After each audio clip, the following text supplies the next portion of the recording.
All right, this question is asking you to find the surface area and the volume of the rectangular prism.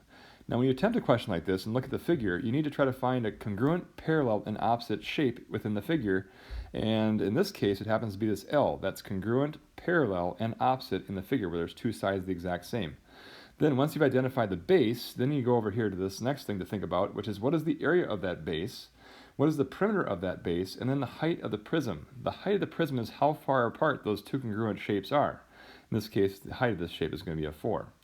Once you've identified these three things, the area of the base, the perimeter of the base, and the height, we can then use our formulas for finding surface area and volume. The surface area takes the area of the base times 2, plus the lateral surface area, which is the perimeter of the base, times the height.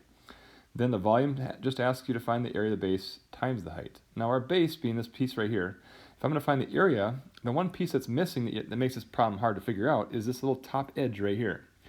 You have a short length of 4 and a long length of 4.1, which leaves you with just a little 0.1 left over when you subtract the two sides. So this length is 0.1, and that's why I have a 0.1 right here also. Then if I really want to find the area, that's going to be pretty simple to do, because you just take the length of this side, 4.1, times 0.1, and you get 0.41. Then this little rectangle that you see right here is the part that's also part of the base. Take 0.1 times 4, and I'll get 0.4. Then if I add those two numbers together, I'll have my area of the base. I'll write that down right now. So the area of my base is going to be 8.1, or 0.81.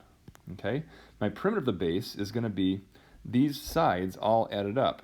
So if I take 4.1 plus 0.1 plus 4 plus 4 plus 0.1 plus 4.1, that'll equal 12.4. So I'll write that down also, 12.4. Then last of all, the height is what you see over there. It's 4 units. And now I can take these pieces of information and find each of the things out. Again, if I try to take the perimeter of my base, this 12.4 times the height of 4, I'll have my lateral surface area. If I want to find the area of both bases, then I just take this 0.81 times 2, and that'll be my answer right here. If I want to find the total surface area, just add those two answers together. And lastly, just take the area of the base, the 0.81, times the height of 4, and that'll give me my volume. Hopefully this video helps, and good luck.